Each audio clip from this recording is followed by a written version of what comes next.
আমাকে কি করতে হবে?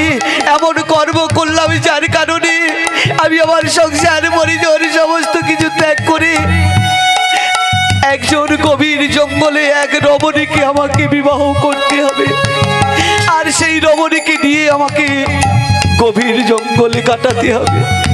তবু দিন সপিলে নিশি রাতে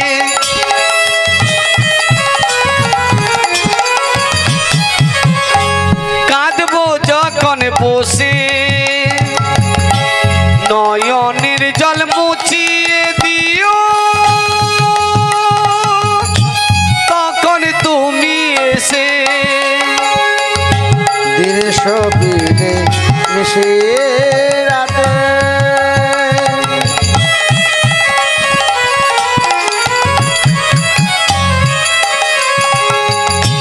কাঁদবো যখন বসে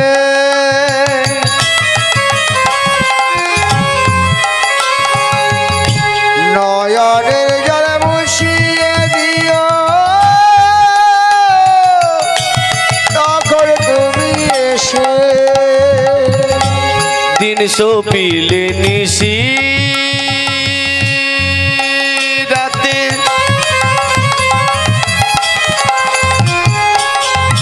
কাঁদবো যখন বসে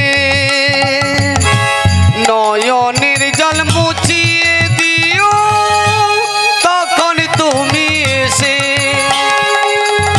দিন সপিলে নিশি রাতে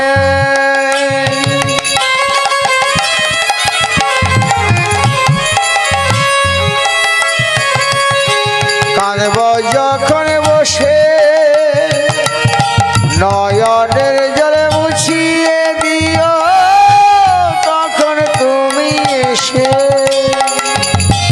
এই বাসনায় আমার মনে পুজবো তোমার শ্রী চরণে, এই দীপকে হৃদয় মাঝে দীপকের হৃদয় মাঝে এই দীপকে হৃদয় মাঝে এই দীপকের হৃদয় মাঝে বসবে এসে তুমি আশার আলো তুমি মোরে আশার আলো তুমি মোরে ফেরো নিভরা নিতাই গৌর প্রেমানন্দে হরি হরি বল হরি বল। আশার আলো তুমি প্রভু, আশার আলো তুমি প্রভু, আলো তুমি উপস্থিত হয়ে গেল সেই গভীর জঙ্গলে সেই পর্ণকুটিরে অন্ধ মেয়ে, অর্থাৎ নাম হলো তার ললিতা। কি নাম? ললিতা। সেই অন্ধ ললিতা বসে আছে, আর বসুদেব গিয়ে কি করলো না, বসুদেব গিয়ে সেই ললিতার স্মৃতিতে সিঁদুর দিয়ে দিল, তাকে বিবাহ করলো। যখনই বিবাহ করলো সঙ্গে সঙ্গে সেই অন্ধ মেয়ে ললিতা ললিতা বলছে, এ কি করলে? কে তুমি? কে তুমি? এভাবে তুমি আমার মাথার আমার স্মৃতিতে তুমি সিঁদুর দিলে, কে তুমি? যখনই বলেছে বসুদেব, বসুদেব বলছে, আমি তো একে সত্য কথা বলতে পারবো না। আমি যদি বলি রাজা, আমি যদি বলি আমি দ্বারকার রাজা, তাহলে আমাকে অনেক কথা বলবে, আমি একে আমার পরিচয় দেবো না। শোনো শোনো, আমি এই গভীর জঙ্গলে এক পথিক, আমি পথহারা এক পথিক, তাই আমি তোমাকে দেখে তোমাকে আমার ভালো লেগেছে, তোমাকে ভালো লেগে আজ থেকে আমি তোমাকে স্ত্রী রূপে আমি তোমাকে গ্রহণ করলাম। আজ থেকে তুমি আমার স্ত্রী আর আমি তোমার স্বামী। তো শুরু হয়ে গেল ললিতার, অন্ধ ললিতার স্বামী সেবা। সেই অন্ধ ললিতা মনে মনে ভাবছে, আমি তো কোনোদিন ভাবিনি যে আমি বিবাহ করব, আমার সংসার হবে, এ কথা আমি কোনোদিন ভাবিনি। কিন্তু আজকের আমার গৃহে, আমার বাড়িতে চাঁদ এসে নেমেছে। কারণ যে আমার বাড়িতে এসেছে, যে আমাকে বিবাহ করেছে, এ তো আর কেউ নয়, এ হলো চাঁদ। এই চাঁদ যদি আমার কাছে আসে, আমি কি চাঁদকে ধরতে পারি না?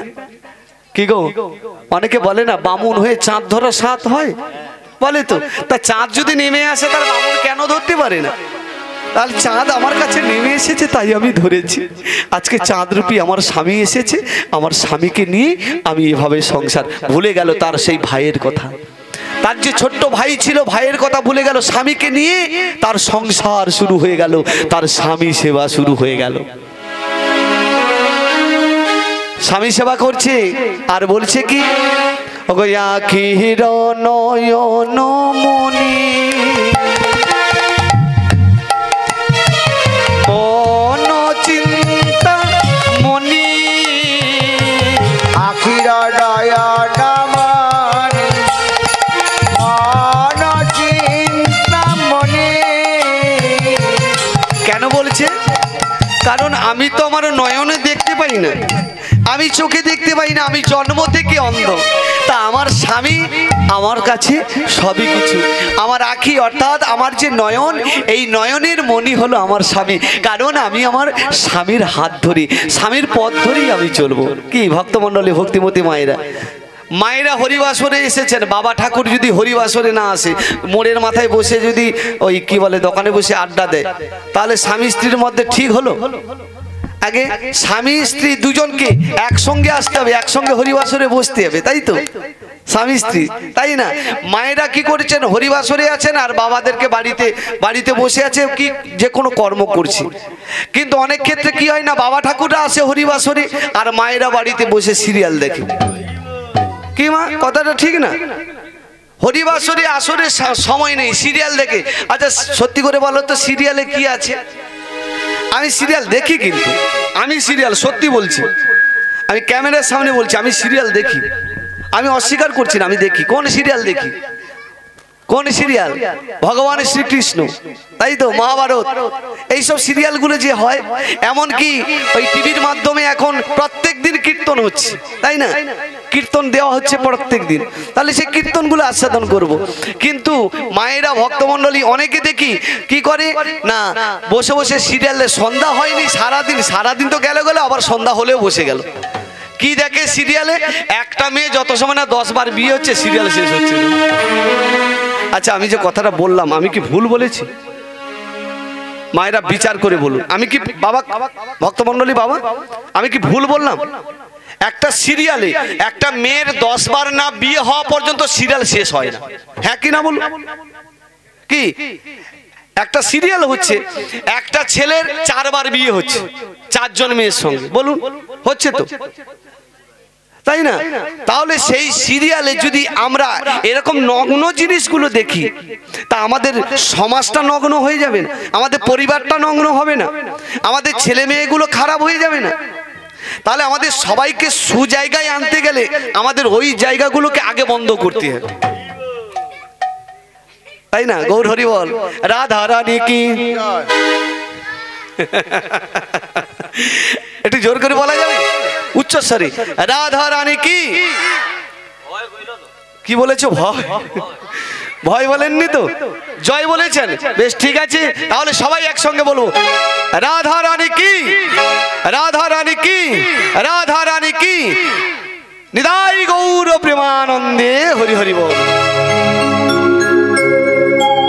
আজকের সেই ললিতার তার স্বামী সেবা চলছে, কেমন হবে? আখির নয়ন মনি মন চিন্তা মনি, আখির নয়ন মনি মন চিন্তা মনি, আখির নয়ন মনি মন চিন্তা মনি, আখির নয়ন মনি মন চিন্তা মনি, মরমের অনুভূতি স্মৃতির সুরনি, এক প্রাণে এক মনে তুমি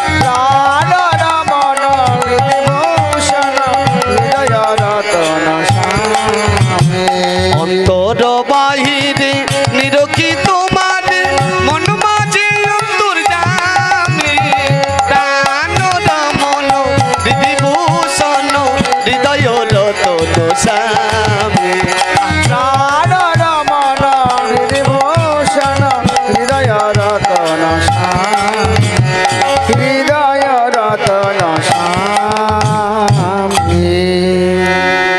সেই মা অন্ধ মা ললিতা কি করেছে না তার প্রত্যহ তার স্বামী সেবা করছে। সকালে ঘুম থেকে ওঠার পরে কি করে, প্রত্যেকদিন ঘুম থেকে ওঠার পরে স্বামীকে প্রণাম করেন। মায়েরা সবাই করেন তো স্বামীকে প্রণাম হ্যাঁ, আগে। হাত তোল। আচ্ছা, কারা কারা স্বামীকে প্রণাম করেন একটু হাত তুলুন তো মায়েরা, ভক্তমণ্ডলী। যদি কয়েকজন আছে বাড়ি চলে। আচ্ছা, সকালে ঘুম থেকে প্রাতঃ ওঠার পরে স্বামীকে প্রণাম করতে হয়, তাই না? আগে মা কি এখন প্রণাম করে না? ও আচ্ছা, এখন প্রণামগুলো সব উঠে গেছে। এখন কি করে না স্বামীর নাম ধরে ডাকে, ডাকে না? স্বামী নাম ধরে ডাকে না? কি ভালোবাসা, গভীর ভালোবাসা। এখন সত্যি কথা বলতে কি জানো তো, আমি আমার ছেলের বিবাহ দেব কিংবা আমি আমার কন্যার বিবাহ দেব, এখন বাবা মাকে প্রয়োজন নেই, ব্রাহ্মণের প্রয়োজন নেই, পুরোহিতের প্রয়োজন নেই, কারুর প্রয়োজন নেই। এখন নিজেরাই যে যার বিবাহ করছে, করে না বাবা? আরে আমরা যখন বিবাহ করেছিলাম তখন কি মানে আমরা মানে কন্যাকে পর্যন্ত দেখতে যাইনি, তাই না? দেখতে গেছিলাম কি? মা সত্যি করে বলো তো, মা বসে আছে। আচ্ছা মা, বাবুটা মানে আপনার বাবার মানে আপনার স্বামী আপনাকে দেখতে গেছিল? জাননি, মানে উনার বাবা গিয়েছিল, তাই তো? মানে আপনার শ্বশুর মশাই। কিন্তু আপনার যে এখন নাতি কিংবা নাতনি, এখন তাদের অবস্থাটা কিরকম?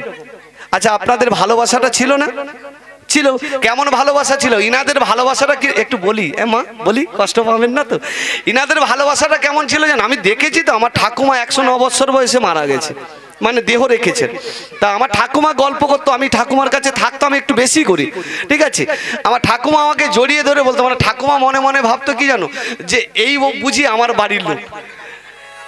বুঝতে পারলেন? মানে নাতি তো প্রচুর ভালোবাসতো, এত ভালোবাসতো। তা আমাকে জড়িয়ে ধরতো, যখনই জড়িয়ে ধরতো আমি তখন বলতাম, ও ঠাকুমা তোমার দাদুর কথা মনে হয় না? বলে আরে কি বলিস, তোকে জড়িয়ে ধরলে তোর দাদুর কথা মনে হয়। আচ্ছা ঠাকুমা, তুমি দাদুর সঙ্গে কখন গল্প করতে? মানে আমি জিজ্ঞাসা করছি ঠাকুমাকে। ঠাকুমা বলে, ওরে ভাই রে, কি দাদুর সঙ্গে গল্প করব? দাদুর সঙ্গে গল্প করার সময় পাই না। কারণ কখন গল্প করব, কিভাবে গল্প করব? কারণ শ্বশুর, শাশুড়ি, ভাসুর এরা সবাই আছে। এদের সামনে আমরা কোনোদিন কথাও বলতাম না, আর কোনোদিন আমাদের ইশারাও হতো না। তা তোমাদের প্রেমটা কিভাবে হতো? না আমাদের প্রেম, সে কথা তোকে বলে কাজ নেই ভাই। আমাদের প্রেমটা একটু আলাদাভাবে ছিল। তা এখন প্রেমটা কি না, এখন প্রেম খুব গভীরতম প্রেম। কারণ এত প্রেম, এখন প্রেমটা কিরকম, স্বামী স্ত্রী একসঙ্গে বসে এক পাতে বসে খাওয়া দাওয়া, কি ভালোবাসা! আহা, এত ভালোবাসা ফেসবুকের মাধ্যমে ভালোবাসা হয়ে যাচ্ছে, অনলাইনে ভালোবাসা হয়ে যাচ্ছে। কিছুদিন পরে শোনা গেল কি ভালোবাসা, কিছুদিন পরে কোর্টে গিয়ে ছাড়াছাড়ি। কি এক সপ্তাহ টিকছে, কেউ 15 দিন টিকছে, কেউ বা 3 মাস টিকছে, এর বেশি টিকছে না। কিন্তু দেখুন, আপনি এখনো পর্যন্ত স্বামীকে প্রণাম করছেন, স্বামীকে জড়িয়ে ধরছেন, স্বামীকে ভালোবাসছেন। কিন্তু দেখুন, আপনাদের সময়ের ভালোবাসাটা আর এখন ভালোবাসাটা একদম পার্থক্য আলাদা। কারণ এই ভালোবাসাগুলো কেন এরকম হয়েছে জানো? শুধু সিরিয়াল দেখে দেখে আমাদের মাথাগুলো সব নষ্ট হয়ে গেছে। হ্যাঁ, শুধু কি করছে না, স্বামীর নাম ধরে ডাকছে। কি বলছে বলো তো? এই তপন এদিকে আয়। কি স্বামী নাম ধরে বলো? স্বামী নাম ধরে ডাকে না? অনেকে স্বামী নাম ধরে ডাকে। আরে স্বামী যদি আমাদের গুরুজন হয়, স্বামী যদি আমাদের পতি হয়, তাহলে স্বামী নাম ধরে ডাকতে হয়। জয় রাধে। কিন্তু দেখুন, ভালোবাসা যত বেড়ে গেছে তত বেশি ছাড়াছাড়িও বেড়ে গেছে। লক্ষ্য করে দেখবেন। জয় রাধে। রাই গৌর প্রেমানন্দে হরি হরি বল। জয় রাধে। ছোটি ছোটি ছোটি ছোটি গাইও সে ছোটি সে গোপাল। জয় রাধে। সবাই দুটো বাহু তুলে। ছোটি সে মেয়েটো মদন গোপাল। ছোটি ছোটি গাইয়া সে ছোটি ছোটি চट्टी चट्टी चट्टी चट्टी छठी छठी गई আছে छठी से गोपाल छठी से बेदो मदन गोपाल छोटी छोटी गाई आसे छोटी छोटी बात छोटी से हमारा मदन गोपाल आगे चले गई पीछे में गोपाल आगे चले गई पीछे में गोपाल आगे आगे गई पीछे में गोपाल आगे आगे गई पीछे में गोपाल प्रेम लगा के नहीं मदन गोपाल प्रेम लगा के मेरे मदन गोपाल छोटी छोटी छोटी छोटी गई আছে छोटी से गोपाल छोटी से बेदो मदन गोपाल छोटी छोटी गाई मदन गोपाल छोटी छोटी गाई छोटी से हमारा मदन गोपाल घास खाबे गई दूध पीने वाला घास खाबे गैया दूध पीने वाला घास खाबे गई दूध पीने वाले घास खाबे गैया दूध पीने वाला मखनो खाइयो से नंद कुमार मगन खाइयो से नंद कुमार छठी छठी छठी छठी गई से छठी से गोपाल छठी से बेदो मदन गोपाल छोटी से हमारा मदन गोपाल छठी छठी गई से छठी से गोपाल छठी से बेदो मदन गोपाल निताई गौर प्रेमानंद छोटी से हमारा मदन गोपाल छोटी से हमारा मदन गोपाल छोटी से हमारा मदन गोपाल कृष्ण कन्हैया लाल की जय कृष्ण कन्हैया लाल की जय गिरिधारी लाल की जय बांके बिहारी लाल की जय श्रीक्षेत्र धाम की जय जगन्नाथ बलराम मैया की जय निताई गौर प्रेमानंद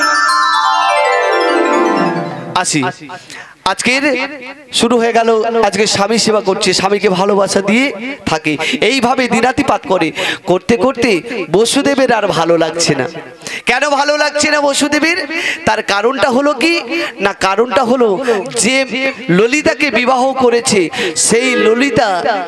সেই ললিতা কোথায় তার বাড়িটা ওই গভীর জঙ্গলে ঠিকই কিন্তু আমরা আপনারা দেখেছেন এখন আমাদের সমাজে এখন আমাদের এলাকায় প্রবেশ করেছে তারা গভীর জঙ্গলে থাকতো মানে যাদেরকে বলা হয় সাঁওতালি তারা এখন বাবা আমাদের এখন সভ্য সমাজে সবাই এখন এক হয়ে গেছে তা তারা থাকতো সেই গভীর জঙ্গলে আর তারা কি করত না তারা ওই শিকার করত ওই মানে বিভিন্ন পাখি পশু তারা শিকার করে ইঁদুর আপনারা জানেন তো ইঁদুর কিংবা ওই যে মানে বিভিন্ন জিনিস ওরা ধরে কি করতো ওরা রান্না করতো না ওরা কি করতো ওইগুলোকে কি করতো পোড়াতো আর পুড়িয়ে সেগুলো কাঁচা খেত তা ললিতার কাছে তার স্বামী অর্থাৎ বসুদেব যে রয়েছে বসুদেবের ভালো লাগছে না এই কারণে বসুদেব ফল এনে দিত ললিতাকে গভীর জঙ্গল থেকে ফল এনে দিত তা ফল এনে দিলে যে ওই কাঁচা মানে মাংস আদি এইসব খেত সে কি ফল খাবে বলো বাবা ফল খাবে তার ফল ভালো লাগছে না তা বসুদেব দেখলো ললিতা খাচ্ছে না আর ললিতা কি করে না তার স্বামীকে বলে স্বামী তুমি সেবা করো তার স্বামী সেবা করছি কিন্তু আমার স্ত্রী যদি না সেবা করে ওর সেবার আদি কি আহার্য বস্তু সেই কাঁচা মাংস অর্থাৎ তাকে পুড়িয়ে তাকে দিতে হবে তা এইভাবে থাকতে থাকতে মনে মনে চিন্তা করলো কি এইভাবে তো আমি আমার স্ত্রী পুত্র পরিজন ছেড়ে আমি থাকতে পারবো না আমাকে যেতে হবে আমাকে দ্বারকায় ফিরে যেতে হবে এই কথাটা একদিন মনে মনে ভাবছি আর কি হলো জানো সেই ললিতা একদিন কি করেছে সন্ধ্যার সময় বসে বসে ভগবানকে তার মনের কথাগুলো জানাচ্ছে তার অন্তরের কথাগুলো জানাচ্ছে ঠাকুরকে বলছে ঠাকুর আজি সন্ধ্যা বেলায়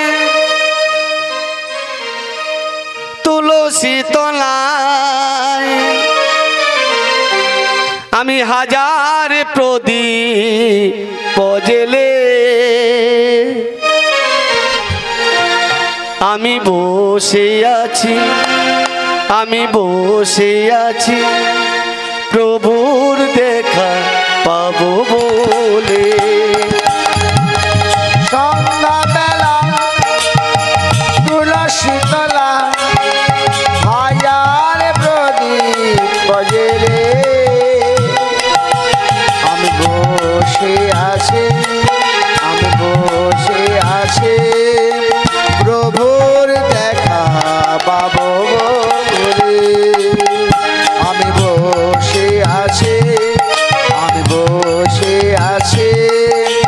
প্রভুর দেখা পাবো বলে। সন্ধ্যা বেলায় তুলসী তলায় হাজার প্রদীপ জেলে বসে আছি আমি, বসে আছি প্রভুর দেখা পাবো বলে। সন্ধ্যাবেলা তুলসী তলায় হাজার প্রদীপ জেলে বসে আছে, আমি বসে আছি প্রভুর দেখা পাবো বলে। কত নিশি গেল চলে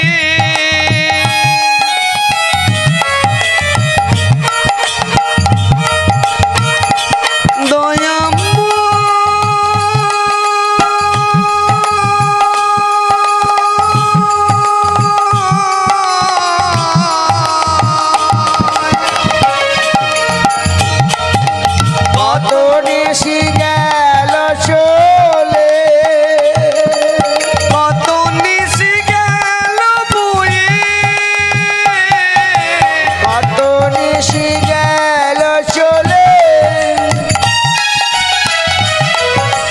কত নিশি গেল বয়ে, কত নিশি গেল চলে কত নিশি গেল বয়ে কত নিশি গেল চলে, কত নিশি গেল বয়ে। প্রভুর দেখা পাবো বলে। সন্ধ্যাবেলা তুলসী তলায় হাজার প্রদীপ জেলে আমি বসে আছি, আমি তাই গৌর প্রেমানন্দে হরি বল। প্রভুর দেখা পাবো বলে। আমি বসে আছি, আমি বসে আছি প্রভুর দেখা পাবো বলে। একদিন কি হলো না, সেই বসুদেব একদিন কি করেছে জানো? রাতের অন্ধকারে তার সেই স্ত্রী অর্থাৎ সেই ললিতাকে ত্যাগ করে সেই গভীর জঙ্গল থেকে তার প্রাসাদে ফিরে গেছে। তার পরতো দিন সকাল হলো, যখনই তার পরতো দিন সকাল হলো, ললিতা মনে মনে চিন্তা করলো, আমার স্বামী বুঝি আমার থেকে আগে ঘুম থেকে উঠে কোথাও চলে গেছে, কোথাও কাজে গেছে হয়তো। তার স্বামীর কোনো স্বামী যে কোথায় গেছে সে তো জানে না, কারণ তাকে সমস্ত কাজে বলে যেত, আজকের কিছু বলে যায়নি। বেশ কিছুটা সময় চলে গেল, ললিতা একাকিনী বসে আছে। অন্ধ ললিতা মা আমার। দিন চলে গেল, সন্ধ্যা নেমে এলো। একি আমার স্বামী যেখানে থাকুক না কেন, আমার স্বামী আমার কাছে ফিরে আসে, কিন্তু আমার স্বামী আজকের ফিরে আসছে না কেন? তাহলে আমার স্বামীর কি কোনো বিপদ হয়েছে? এই জঙ্গলে কি আমার স্বামীর কোনো বিপদ হয়েছে? তাহলে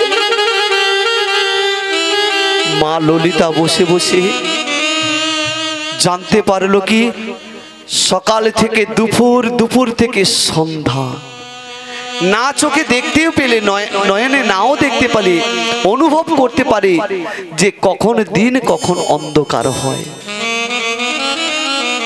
দিন পেরিয়ে রাত, রাত পেরিয়ে সকাল, এইভাবে কয়েকটা দিন কেটে চলে গেল। মা ললিতা ভাবছে, তাহলে আমার স্বামীকে তাহলে আমায় ছেড়ে চলে গেছে, আমায় ত্যাগ করে চলে গেছে। কিন্তু আমায় ছেড়ে চলে যাবে, আমায় তো বলে যাবে, কিন্তু আমাকে না বলে গেছে। তাহলে কোনো বিপদ আপদ কিছু হয়েছে কি? এই কথাটা ললিতা ভাবছে। আবার মন বলছে না, আমার স্বামী কয়েকদিনের জন্য আমার কাছে এসেছিল, আর কয়েকদিন আমার কাছে থেকে আমাকে কিছু আনন্দ দিয়ে কয়েকটা মুহূর্তের অতিথি হয়েছে আমার কাছ থেকে চলে গেছে। আমি কি নিয়ে থাকবো? এই প্রাণ, আমার এই প্রাণটা আমি রাখবো না। মা ললিতা কি করেছে, সেই কুটির থেকে বেরিয়ে পথ ধরে ধরে চলেছে। মা আমার নয়নে দেখতে পায় না, এখানে একবার আছাড় খাচ্ছে, ওখানে আছাড় খাচ্ছে, আছাড় খেতে খেতে পথ চলছে। আমি ওই নদীর জলে, আমি নদীর জলে মৃত্যুবরণ করব। যখনই মা পথ চলতে চলতে মা এমন সময় জানতে পারলো কি, তার স্বামী তাকে ছেড়ে চলে গেছে ঠিকই, কিন্তু তার স্বামী তাকে যে আরেকজনকে দিয়ে গেছে। অর্থাৎ তার স্বামী চলে গেছে, তার গর্ভে একটা সন্তান এসেছে। মা আমার অন্তঃসত্ত্বা হয়েছে। মা সেই গর্ভের সন্তান, সেই গর্ভের সন্তানকে নিয়ে কি করে লালন পালন করবে অন্ধ মা আমার নয়নের জলে ভাসছে। কুটিরে ফিরে এলো, আমি তো মা হয়েছি। দেখুন মাগো, যখন গর্ভে সন্তান আসে, মায়েরা যিনারা বয়োজ্যেষ্ঠরা তারা কি করে না, তার জন্য একটু সুসেবার ব্যবস্থা করে। কারণ সুসেবা তাকে যদি দেওয়া যায়, তার গর্ভের সন্তানটা সুন্দর হবে, তাই তো তাকে সুন্দর করে তার সেবা যত্ন আদি তাকে করতে হয়। এমনকি যখন গর্ভে সন্তান আসে, পূর্বের শাশুড়ি মায়েরা তারা বলে কি, মারে তোর গর্ভে সন্তান এসছে, একটু তুলসী মন্দির মার্জনা করবি, প্রত্যহ তুলসী মন্দির মার্জনা করবি, মন্দিরে জল দিবি, হরি মন্দিরে চতুর্পাশের প্রদক্ষিণ করবি। কারণ তুই যদি এইভাবে হরি মন্দির মার্জনা করিস, হরি মন্দিরে জল দিস, ভগবানের নাম করিস, তোর গর্ভের সন্তানটি সে যে কৃষ্ণ ভক্ত সন্তান হবে। সে চোর হয়ে জন্ম নেবে না, সে দুষ্টু হয়ে জন্ম নেবে না, একজন কৃষ্ণ ভক্ত রূপে জন্মগ্রহণ করবে। কিন্তু আমার সেই ললিতার পাশে দাঁড়ানোর মতন কেউ আছে? ভক্তমণ্ডলী, ভক্তিমতী মায়েরা বলুন। একমাত্র ছিল ভাই, সে চলে গেছে। বসুদেব বিবাহ করলো, বসুদেব ছেড়ে চলে গেল ললিতাকে। ললিতা একা হয়ে গেল, গর্ভে সন্তান আছে। আর কি করে, কুটির থেকে বেরিয়ে তার গর্ভের, সে না খাক কিন্তু তার গর্ভের সন্তানটাকে তো খেতে দিতে হবে, কি বল? নাহলে সেই সন্তানটা বলিষ্ঠ হবে কি করে, সুন্দর হবে কি করে? ওই পথের পাশে বসে থাকে, আর পথের ধারে ধারে বলে, বাবু গো বাবু, তোমরা কে যাও, যাও যাও, আমায় দুটো খেতে দিয়ে যাও না গো। কারণ খিদারে জ্বালা আমি যে সইতে পারছি না বাবু, আমি আমার জন্য চাইছি না গো বাবু, আমি যে আমার গর্ভে যে আছে আমি তার জন্য চাইছি বাবু, দাও না দুটো খেতে, দাও না, দাও না। দেখুন এর মধ্যে অনেক ভালো মানুষ আছে, কি বাবা, অনেক কি ভালো মানুষ থাকে তোমার ভক্তমণ্ডলী, ভক্তিমতী মায়েরা। যারা ভালো মানুষ থাকে তারা কি করে, তারা দুঃখ পেয়ে তারা কি করে, সেই ললিতাকে কিছু খাওয়ার বস্তু দিয়ে যায়, সেটা ললিতা সেবা করে। আবার ওই জঙ্গলের পথে কোনো খারাপ মানুষ থাকে, সে খারাপ মানুষগুলো কি বলে জানো, মর মর, এবারে সাধ হয়েছিল বিয়ে করার, কি মা বলে না, সাত হয়েছিল, অন্ধ মেয়ে ছিলিস ভালো ভাইকে নিয়ে, আর এখন কি না, এখন বিবাহ করেছিস, কোথা থেকে বিদেশি মানুষ এসেছে, তাকে বিয়ে করলি, 3 দিনের জন্য ভালো থাকলি, এখন গর্ভে একটা সন্তান নিয়ে মর, এখানে মর। যারা খারাপ মানুষ তার এইভাবে ললিতাকে ব্যঙ্গমা করছে, যে যা দিয়ে যায় সেটাই সেবা করে, আর সেটাই নিয়ে ললিতা কাটায়। আর একমাত্র ভগবান আরাধ্য দেবতা গিরিধারীকে জানায়, ভগবান আমার গর্ভের সন্তানটিকে তুমি রক্ষা করো প্রভু, তুমি রক্ষা করো। সকলি পাশরি আমি তব পদ অনুগামী,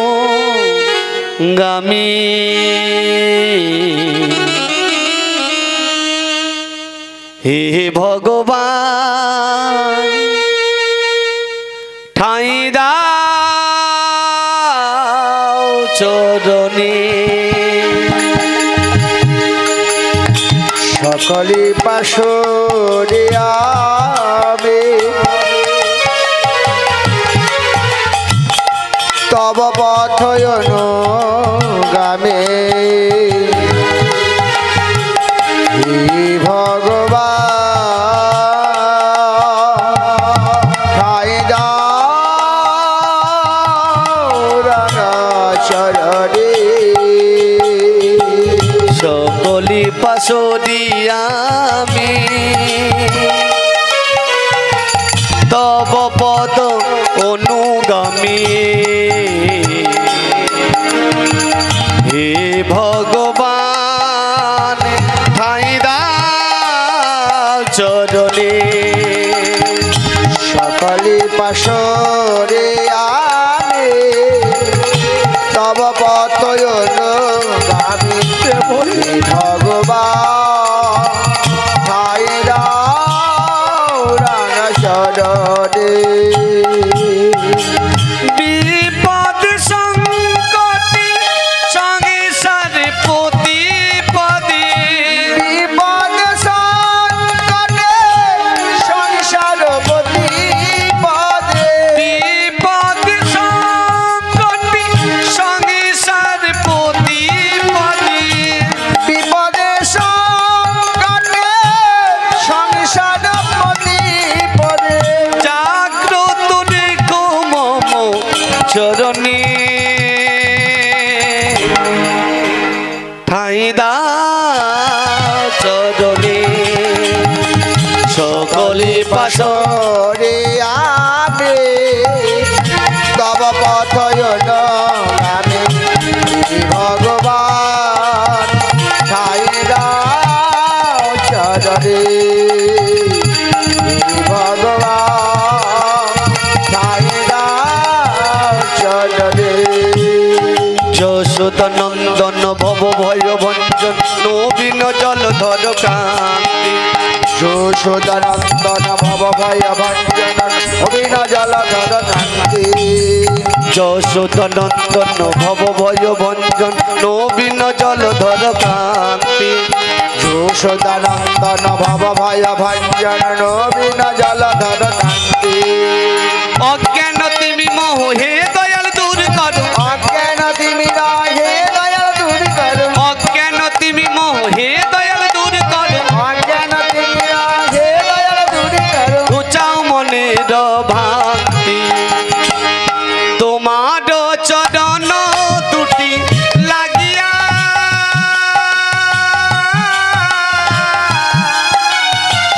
রব আমি নিশি বড় জাগিয়া, তোমার চরণ দুটি লাগিয়া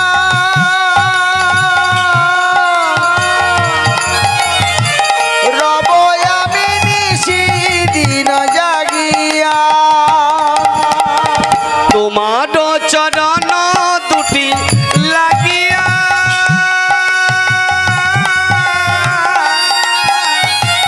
রব আমি নিশি দিন জাগিয়া, তোমার চরণ দুটি লাগিয়া রব আমি নিশি পর জাগিয়া। এ বিনয় ভাজনে রেখো রাঙ্গাসি চরণে, এ বজয় ভাজনে রেখো প্রভু শ্রী চরণে, এ বিনয় ভাজনে রেখো রাঙ্গাসি চরণে, এ গজয় ভাজনে রেখো প্রভু শ্রী চরণে। ঠাঁই দাও চরণে। বাসনে রে তব পথয়ন গ্রামে ভগবান সাইদার চরণে নিতাই গৌর প্রেমানন্দে হরি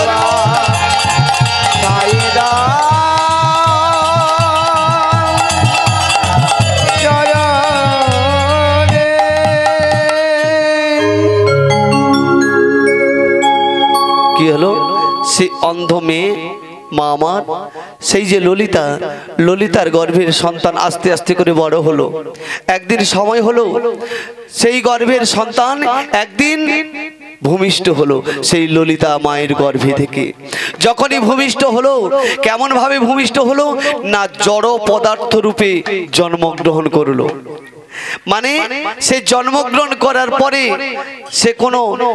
সে কাঁদছেও না চিৎকারও করছে না কিছু না তার কোনো মানে চেতনা খুঁজে পাচ্ছে না সেই জড় পদার্থ রূপে যখনই জন্মগ্রহণ করছে তখন মা ললিতা মনে মনে চিন্তা করলো যে আমায় দিয়েছে দয়াময় এমন একটা সন্তানে দিলে যাকে কিনা একটা মরা সন্তানে দিলে যে কিনা কোনো শব্দ পাচ্ছি না জড় পদার্থ রূপে জন্মগ্রহণ করেছে বলো ঠাকুর এই সন্তানেরই আমি এখন কি করব বলো দয়াময় তুমি বলে দাও মা ললিতা কাঁদতে কাঁদতে কি করেছে এক সময় মা ললিতা আমার কি করলো জানো সেই যে জড় পদার্থ রূপে সন্তানটি জন্মগ্রহণ করেছে সেই শিশুর উপরে কি করেছে তার বুকের উপরে মাথাটা কুড়ে দিয়েছে যখনই মাথাটা কুড়ে দিয়েছে সঙ্গে সঙ্গে সেই জড় পদার্থ যে শিশু ওয়া ওয়া করে কাঁদছে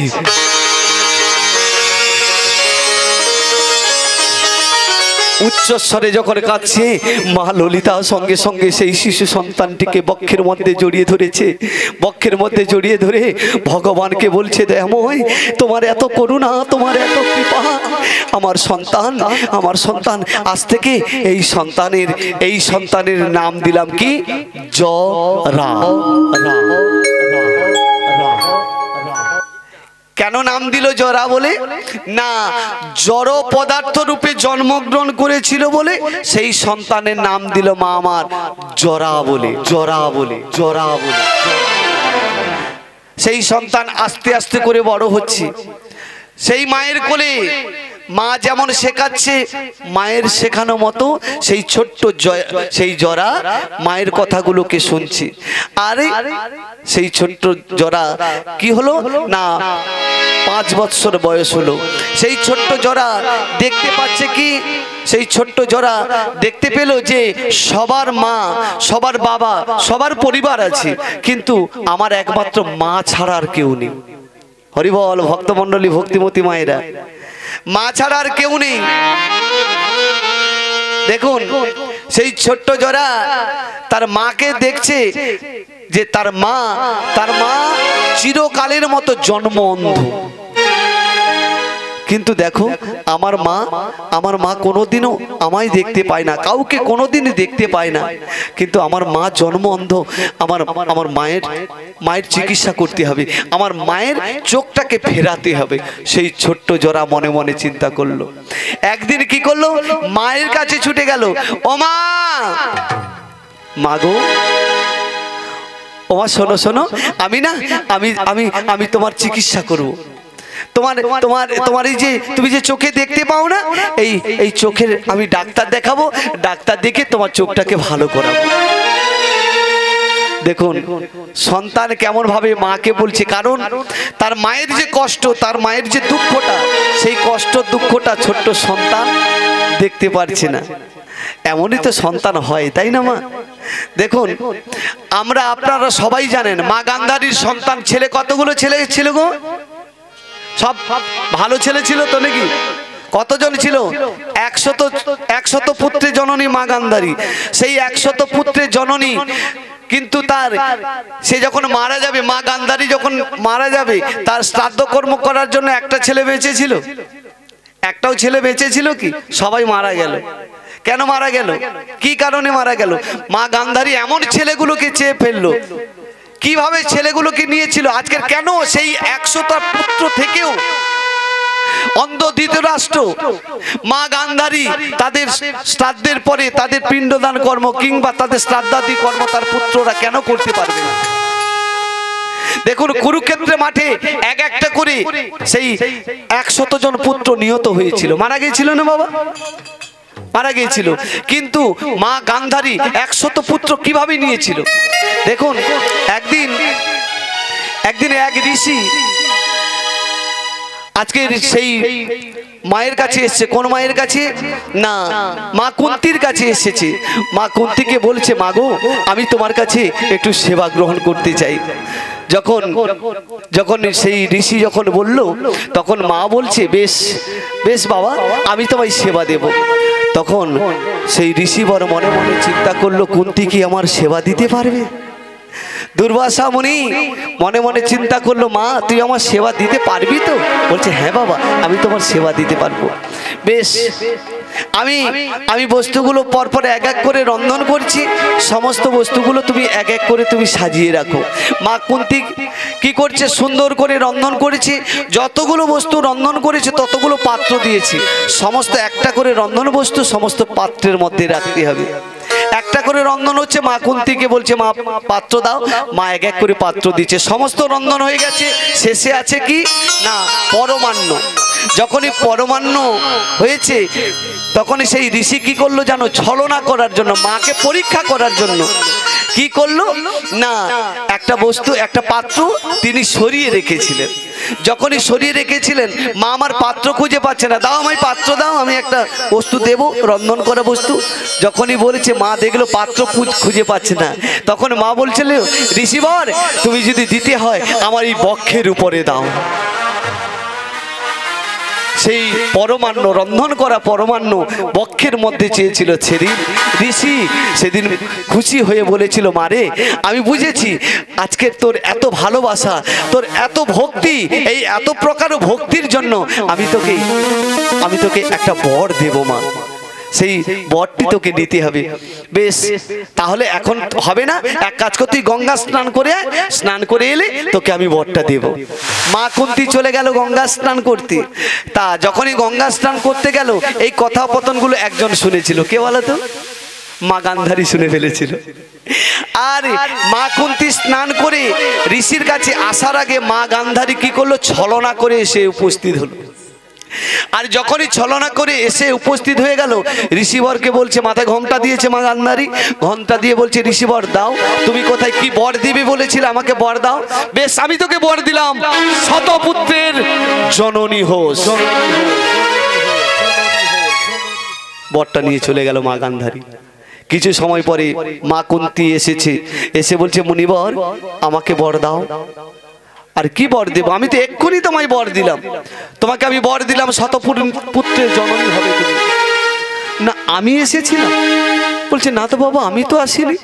তখন ঋষি ধ্যান যোগে জানতে পারলো কি না, আর কেউ নয়, সে হলো গান্ধারী এসেছে। গান্ধারী এসে ছলনা করে বরে নিয়ে চলে গেছে।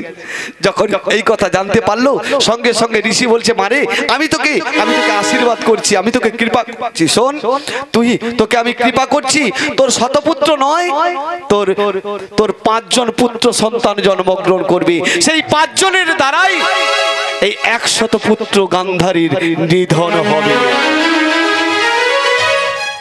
দেখুন, সেই পঞ্চ পাণ্ডবের দ্বারাই যখন কুরুক্ষেত্রে যুদ্ধ শুরু হয়েছিল, 18 দিন যখন যুদ্ধ হয়, 18 দিনের শেষ দিন, সেদিন রাতের অন্ধকারে একটা মশাল জ্বালিয়ে নিয়ে মা গান্ধারী আমার পথ চলছে আর চিৎকার করতে করতে যাচ্ছে, দুর্যোধন,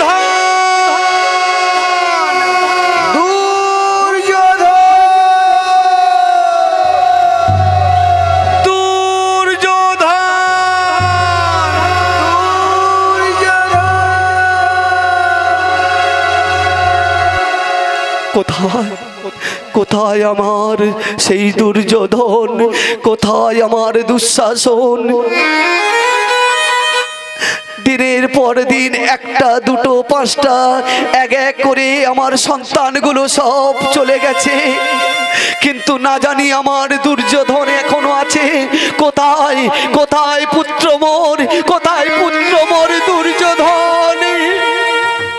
মা যখন এই রাতের অন্ধকারে যাচ্ছে, সেই সেই মশালের আলোতে দেখছে কি, সেই কুরুক্ষেত্রের মাঠে শত শত হাজার হাজার সেই সব দেহগুলো, কার বা হাত কাটা, কার বা কোমর পায়ের কাছ থেকে কাটা, কায়ের বা এই দেহ থেকে কাটা, কারোর বা মুন্ডটা এই মাথাটা নেই, এইভাবে দেহগুলো ছড়িয়ে ছিটে পড়ে আছে। তখন সেই সেই কুরুক্ষেত্রের মাঠে সেই দেহগুলোকে দেখছে। মা মনে মনে চিন্তা করছে, জানি না এ হয়তো কারোর পিতা কিংবা কোন রমণীর স্বামী সেই যুদ্ধক্ষেত্রে এসে এক এক করে সবাই হারিয়ে গেছে। কিন্তু আমার পুত্র দুর্যোধন, দুর্যোধনকে দেখতে পাচ্ছি না। কোথায় আমার দুর্যোধন? পিছন থেকে একজন খিলখিল করে হাসছে।